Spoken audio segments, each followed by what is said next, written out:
D'abord la surprise, puis le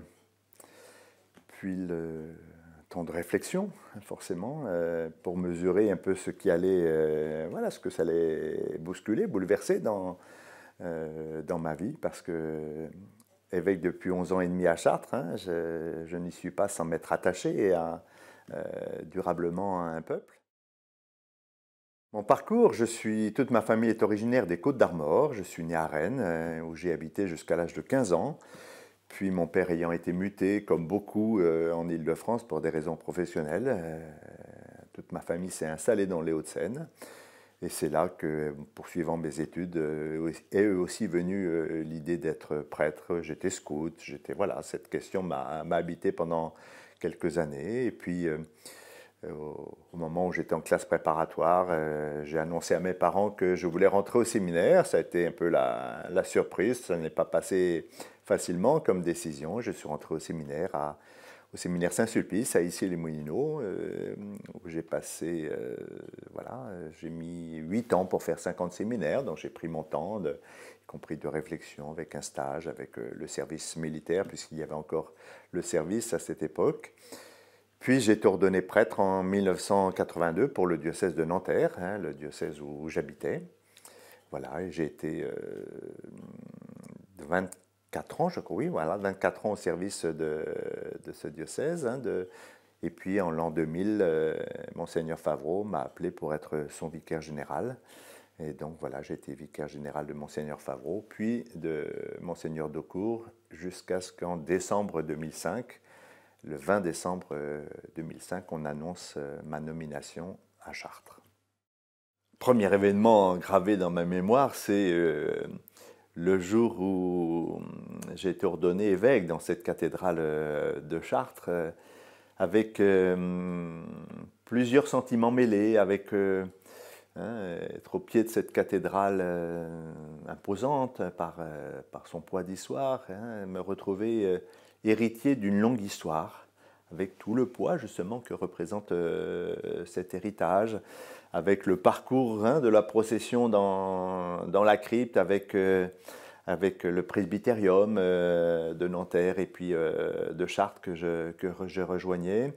Et puis l'entrée dans la cathédrale qui était pleine, pleine de fidèles, et ce sentiment de dire, bon voilà, la tâche est lourde et en même temps tu n'es pas seul. Tu n'es pas seul parce que tu es aussi porté par toutes ces pierres vivantes qui sont les chrétiens de Réloir. Donc voilà, ça c'est le premier souvenir.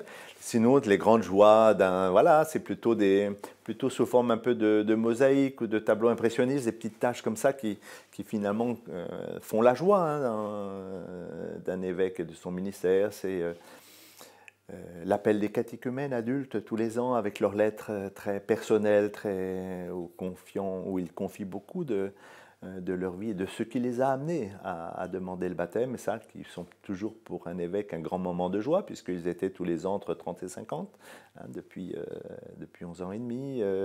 Voilà, ça c'était une des grandes joies. Les autres, la manière dont les nouvelles paroisses se sont mises en place, et beaucoup plus rapidement que ce que je pensais, donc ça voulait dire que les choses étaient mûres, et puis dans la manière dont elles se sont mise au travail pour des projets pastoraux missionnaires, le fait d'avoir ordonné au mois de juin le 10e prêtre en 11 ans et demi, ce qui fait que je n'entends plus la question que j'entendais beaucoup quand je suis arrivé, mais comment on fera quand il n'y aura plus de prêtres? Ça veut dire que notre Église, elle est à la fois pauvre, mais en même temps elle est vivante, elle a du dynamisme, puisque des jeunes de cette terre de Réloir s'y engagent pour le service de l'Évangile. Mon message, c'est un peu sous forme d'action de grâce, un peu à la manière de l'apôtre Paul dans la lettre aux Philippiens. Chaque fois que je prie, c'est avec joie, hein, que je rends grâce pour la part que vous avez prise à l'Évangile, pour votre foi. Et puis j'en suis sûr, ce que le Seigneur a si bien commencé le continuera. Voilà, c'est ça mon action de grâce pour tous ces visages, pour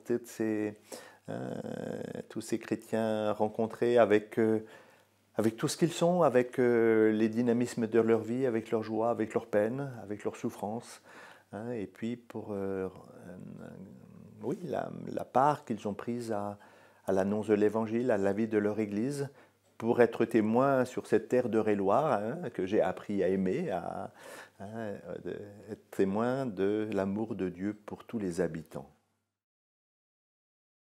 J'ai hâte de vous rencontrer, de vous découvrir, pour que vous m'aidiez à continuer à être chrétien avec vous et que vous m'aidiez aussi à être un évêque pour vous.